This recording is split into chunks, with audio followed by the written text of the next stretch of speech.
Bonsoir, bonjour, selon l'heure à laquelle vous allez suivre cette émission, vous êtes bien branchés sur votre programme, votre émission, votre journal de chaque jour, Breaking News. Come on!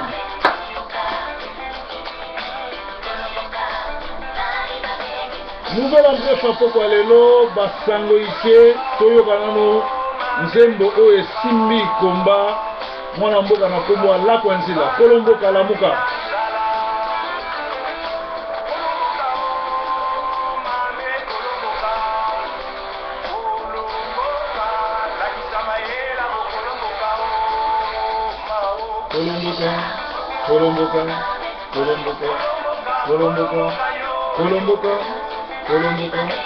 Kolomboka. Malade etondi na mboka, politicien médiocre, pasteur médiocre, combattant médiocre, collabo partout, bitumba, oyo Rwandais bakotela biso, esengeli mwana Kongo atelema, mwana Kongo abundela mboka, mwana Kongo abunda, mabele ekei, Rwandais babotoli Congo, mais plein nzambe nde babosanaki. Alors, merci la Kwanzila. Merci mingi. Awa tozoke de directement. Bosenaki na ebele. Kotala makambo eleki na Kinshasa boyi omonaki mbula na bien te. Alors, tozotala. Yolanda bino moko. Tobimina wile na komina lingwala engaye botala bino moko awa. Mai modèle Tony bakanivo nyonso oyo ezalaka awa c'est chantier à lokuta soza na mutuka ya se ama ekotel bino na kati bata ba jipi nde bazala mwa chance po mutuka eza mwa likolo ba jeune nde bazali kosunga ba chauffeur tout pona ko guider bango de façon que mutuka na yo soko ke mupandi keba oya kokota na kanivo Zakaria pesa biso ba information na mbele la ki oya bo incompréhension koteli bango na katika mai Sikuwa kutana na courant wana. Tala susu awo. Mwana mobali wa zali na maison na ye alinga ko fungola moya fungoleza ite tala tata oyo. Mobimba likolo ya mesa biye bakiti oya boye likolo ka kitengami boloka lokole. Wapi Saint Chantier. O Kinshasa bongi, o Saint Chantier bomoni.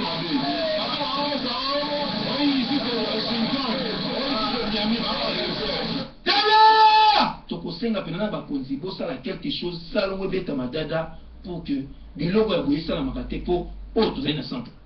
Eza ma mingi binomo bomoni masolo ndenge ezoleka na Kinshasa, donc eza masolo ya kine oyo ndenge ezoleka wana. Alors na breaking news na biso ya lelo tozala ba news ebele oyo province babongisela bino lelo. Tozobanda na breaking news ya lelo ezali na communiqué makasi ezali Facebook na kombo ya Yesu. Facebook moko eza na kombo ya Yesu, eza na elongi ya Yesu ya mundele po Yesu azala jamais mundele yo esaraki mwindu. Alors mokolo nango ezali muyombe gauche te ngoma atsali yango po afinga kangai. Alors nazo bino nyonso to ba témoin bo beta kaka Facebook kombo na Yesu omona batie Yesu moko lukuta azala mundele po Yesu azala jamais mundele, Yesu azaki mutu mwindu, batu nyonso tu ya Bible bazaki batu mwindo. Alors bokomona ke ndeko oyo tolongoli président ya communauté likolo ya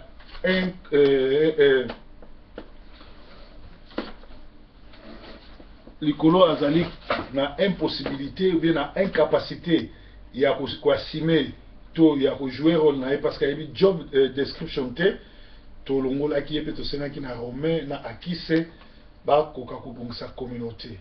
Alors bilongo bozomona ndenge eza koleka na ba journaux ya lelo bakomi ba africain ba dépensaka plus de 7 milliards de dollars par année pona kosomba ba faux cheveux. Banani ba complice na bango eza ba pasteur tout parce que ba pasteur ole batea sa malamu bazotika ba mama oyo nyonso tu ba sala erreur. Alors bokene na kotanga verset biblique ali awa bomona nini nzambe azolobela biso pona basi ndenge na bango akolata ndenge na bango akotambola ndenge na bango nyonso tu parce que tant que basali na nzambe il faut tozongisaka bato na nzela tokende na Timothée azoloba ezali na 1 Timothée 2 tobandi na 9 balobi je veux aussi que les femmes vêtues d'une manière décente avec pudeur et modestie ne séparent ni de tresses ni d'or ni de perles ni d'habits somptueux mais qu'elles séparent des bonnes œuvres comme il convient des femmes qui font profession de servir Dieu. Que la femme écoute l'instruction en silence avec entière soumission. Je ne permets pas à la femme d'enseigner ni de prendre l'autorité devant l'homme. Paul a déjà Timothée à l'époque a dit moi si il faut la naturel, moi si azoba souki fondé, moi si azoba fauche et périkité atiana mutu. Alors nazo que nous sabino basi nyo soto ba tiaka ba faux périk, basi nyo soto ba tiaka ba faux mèche na mitu ba okota lola te parce que bazo corriger nzambe.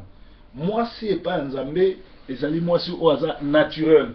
Tala awa ba américain mindele bato basalaki biloko wana po bapengwisa bato mwindu po ba envier bato mwindu ba envier mindele bakoma naturaliser balinga bakoma lokola mindele totambolaka na babalabala si bomona mondele atie suki ya bato mwindu kaka moto mwindu moto akopiaka mondele elelo bazoza basuki ya lokuta bozotia na mitu suki wana eza basuki ya bato bakufa bokende na zi bobeta na www.lechevetdutemple.com bomona basuki botiaka na mutu place euta et mingi ya ba prière na mino mingi ya ba malédiction mingi ya ba problème bozozwa likolo bozotia basuki ya ba monde de ténèbres basuki yo bato bakende ko adorer na Satan na mutu ezo empêcher bino mona nzambe et ba bisuso batiaka manzaka milai manzaka wana ozomona nzambe manzaka ya sirène des eaux reine des côtes ezali lokola ba Satan na ba kutiki yango ezo empêcher bino bovanda na libala kimia yango ekotisi kindumba yango ekotisi songi na vie na bino donc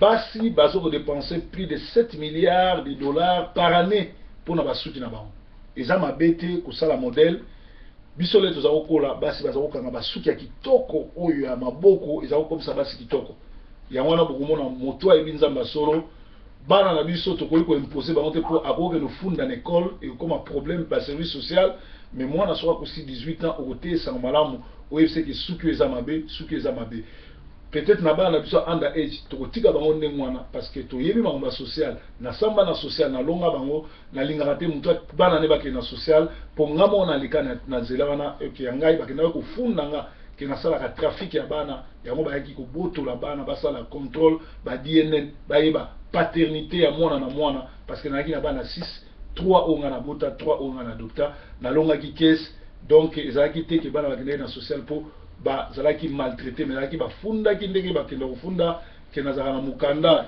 ya lokuta ke nazaka na mukanda lokuta bana na sala trafic to sambaki na homme fils awa na longa ki procès pasteur Rick Muzangi azalaki témoin nga pe azalaki moko ya bato basungaki nga yango bomoni tozalaka tout le temps na yalo soko yebi likamute vanda kimia ezali mawa mingi. Alors les recteurs de Inikin forcés à démentir les délogements des étudiants dans leur home. Donc, nous voyons que ezali est sous occupation. Tant on va breaking news à Betty Solo, batindi nani recteur azalo kola directeur ya campus ya université akei kuna ko sala démenti que ata étudiant moko ba bengani temeza ya solo ba étudiant ba bengani ba ba homme ba zongi kuna. Congolais tout alekaka lisusu na mativité pe DRC TV ezali Kabila nde azofuta bambongo pe na moni bosali ba vidéo ke bozolukisa songi to boku sala ye lumbe mais songi azaye mokote azana impidique azali na ngoma oyo azali moko ya mutu na bango oyo tobengi na kombo ya Muyombe gauche bazali groupe na bango. Alors, une coalisation MLC-IDPS en gestation pour sauver Kabila et faire du mal aux Congolais. Alors, toujours, vraiment, IDPS rôle nango, ezali pour na robungisa mboka, to rôle nango, ezali pour na détruire les Congolais. Bandata na Mobutu, IDPS n'a fait que trahir, et IDPS ils ont continué à trahir. Tu éviter tout dans la IDPS va expliquer pourquoi bazo c'est un dialogue, pourquoi balingi ko soutenir Rwandais, pe relation nini Félix Tshisekedi azana ngona Kamere o azali Rwandais, pe relation ni Félix Tshisekedi aza nango na Kabila, pe relation ni Félix Tshisekedi aza nango na ba Rwandais, parce que bato wana nyonso tu babala basi ya ba Rwandaise, bato wana nyonso tu babala basi ya ba Rwandaise, donc ezali kokamwa pe pasi. Avant de kota na deuxième tranche, lelo pour naza étudiant na uta ki classe na zui quelques messages kuuta epai ya baina atindelinga ba message na zo tiango a botala bomona bino mo ba message ya tindi bokoyi kotanga ngo ezali yango azo sala émission akomema même mwasi moko aleka na TV alobaki na yiba mbongo ne ya voyage ya na mwasi na mwana ne soki ngai na sala na zala déjà ambassadeur ya Congo ya ambassadeur déjà ya Angleterre na Congo na ebité atindi ba message mususu apesi programme na ye yango yo vendredi botanga bino moko vendredi si Welcome TV de 16h à 17h baina oyo totikala komona ye abunda te abeta pata mutu te na Jeux olympiques akenda te mais akenda kobeta proverbe kaka na TV o ba message na ye azokoma bomoni yango pe na solo yi na répondre rediffusion bakoma bongo te po ayebo koma te botanga te, c'est-à-dire azotindela nga déjà message à vendredi oyo, donc aza na Welcome TV na 16h à 17h baina na leader ba pasteur collabo oyo azali batilo so bazoluka ye mais hier azo continuer ko sala émission na ye dans sa émission na songi et puis samedi na 13h à 14h et aux la rediffusion ayebo ko appelle même rediffusion te pe na 14h à 15h baina akoyamba mboka oyo autaki kwititi na ngola na makolo oyo ayaka azwa crédit pa na ngai akoka kofuta mbongo te wa kosala kenga na yiba mbongo ne do ba message yango yo baina atindi tout simplement parce que baina akanisaki ke bakotanga na université ya awa na poto ezali facile akendeki na campus akende komisa parce que bango bakanisi ke eza kobuka masango to nini or batutu bazotanga na ba université faut na level.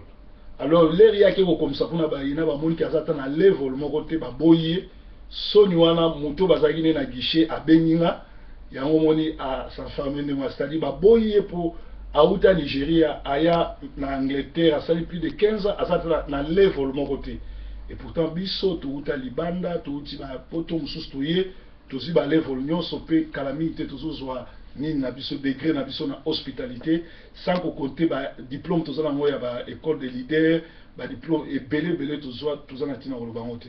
Alors baina oyo abeta nga na TV ngai na ko kitati na niveau na été mais mukolo na ko zoyer dernièrement nazaki ko sa émission na Londres na ekanga na tindela ki adresse place na ki akite pour ya na groupe mais mukolo na ko zoyer na ko corriger pe na akolapa parce que tout le monde a placé à bundata après ça ka merci ne kanga pe na passer mouila o ba pixanga pour makambo na ko sala ye utika la histoire ya le na TV betanga nga na ko beta na TV te meto kutana na ya komona mais ngoma nde na maps ba kozwa bibotu so to kutana na bango na libanda Angleterre eza na France na Belgique pe ba kozala ba premier pasteur ba ko témoigner awa que non moto vraiment to kutana gina ye pe a corriger ki biso. Alors ezali ndengwana tozali sous na message na biso au moment où bino bozo discuter sur le calendrier électoral global maluma le président ya Seni aza très malade mingi balobi azo kufa to batieli poison aza kutu évacué en Afrique du Sud et balobi et cause à la Pierre Lumbi moto azo en vouloir donc azali vraiment malade.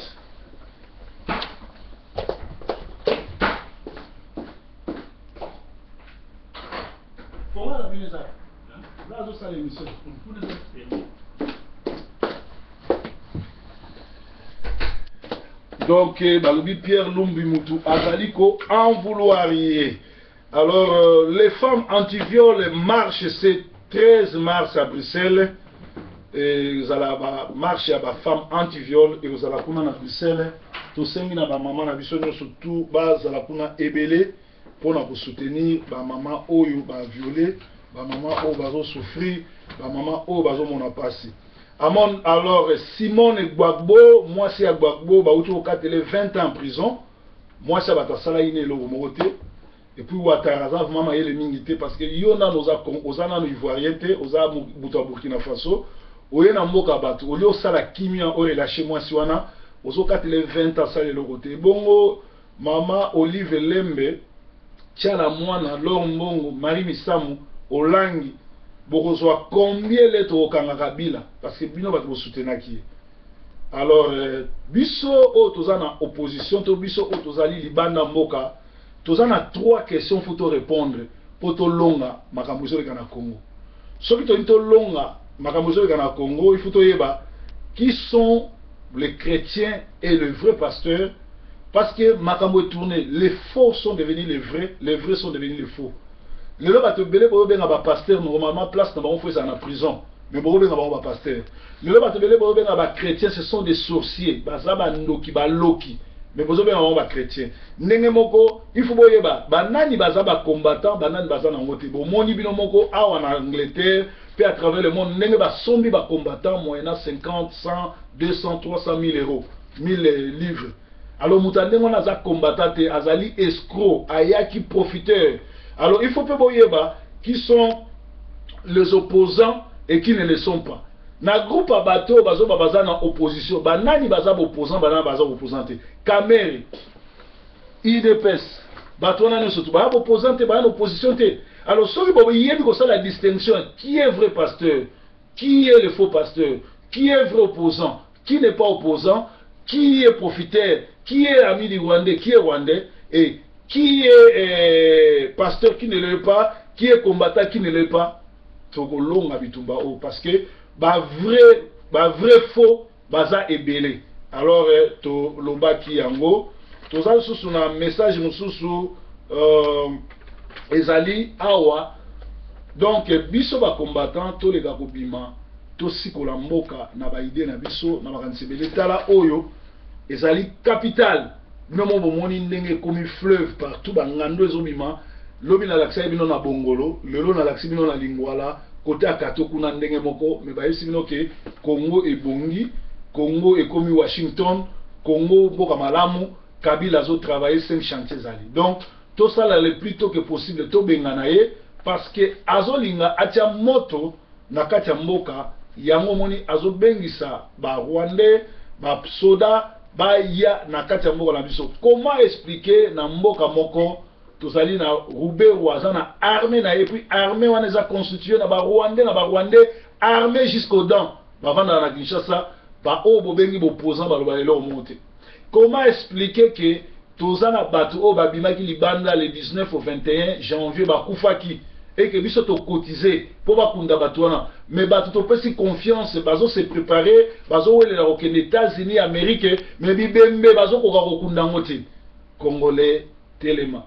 Alors avant to kota na problème sous na osenga to bondela pour na ser na biso o ya zan hôpital o Ersenga Alexa pe to bondela pour na mwasi ya pasteur Kabongo kolo Yesu na qualité na nga mosali na nzambe na tie loboko na yo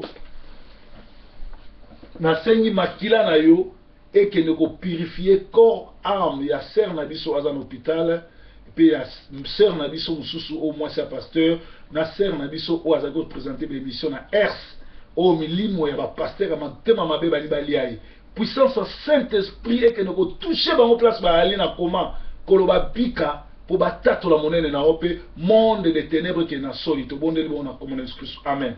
Alors lelo oyo tozo ça la portrait il y a Jésus-Christ.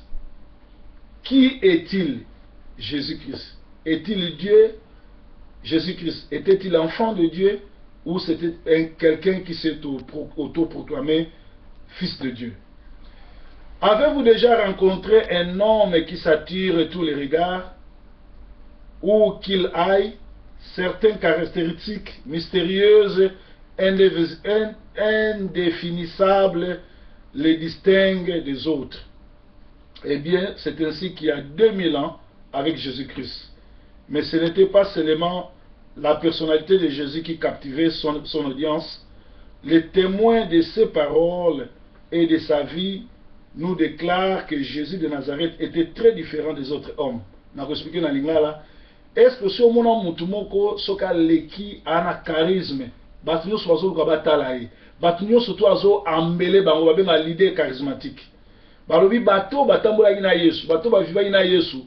Balobi batikala komona mutu azaki na ampleur abongote, mutu azaki na charisme abongote. Mais kaka présence à Yesu te mutu azaki liloba na ye, parole na ye, pe ezaki ko attirer bato.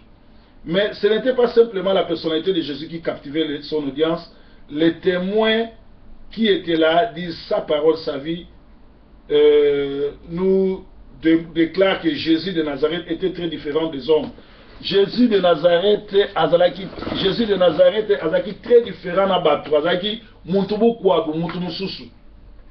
Alors, les seuls titres de compétences dont Jésus était évident pour tous ceux qui l'ont vu et entendu, Jésus, son titre de compétence était sa propre personne. Il n'a pas écrit des livres, ni commandé une armée, ni exercé des mandats politiques, ni possédé des terres. Il s'est principalement déplacé sur un rayon de 160 km de son village. Il attirait le foule, émerveillé par les paroles provoquant et ses actes qui amenait les troupes et les foules à les suivre. C'était quelqu'un qui marchait par les miracles, qui faisait des miracles, qui faisait étonner les gens. Pendant la grandeur de Jésus, pourtant la grandeur de Jésus était évidente pour tous ceux qui l'ont vu et entendu. Tandis que la plupart des grands hommes s'effacent éventuellement pour ne plus paraître que dans le livre d'histoire, Jésus est toujours le thème fondamental des milliers de livres, des controversaires bibliques sans pareil.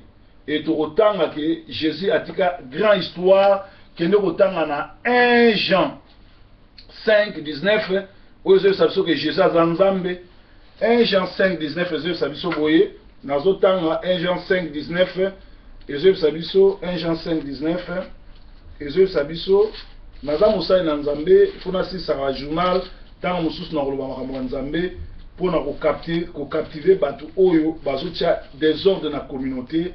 Alors, nous avons 1 Jean 5 et Zoloba, 1 Jean 5, 19 et Zoloba. Nous savons que nous sommes de Dieu et que le monde entier est sous la puissance du malin. Nous savons aussi que le Fils de Dieu est venu. Nous savons aussi que le Fils de Dieu est venu et qu'il nous a donné l'intelligence pour connaître le véritable. Et nous sommes dans le véritable en Jésus-Christ, Fils. C'est lui qui est Dieu véritable. Et la vie éternelle.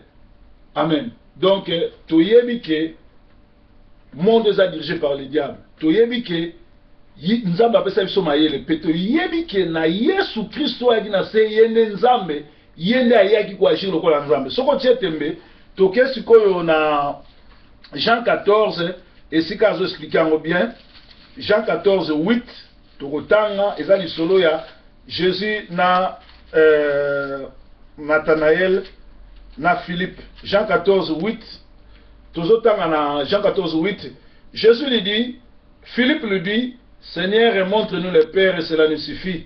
Jésus lui dit, il y a longtemps que je suis avec vous et tu ne m'as jamais connu, Philippe.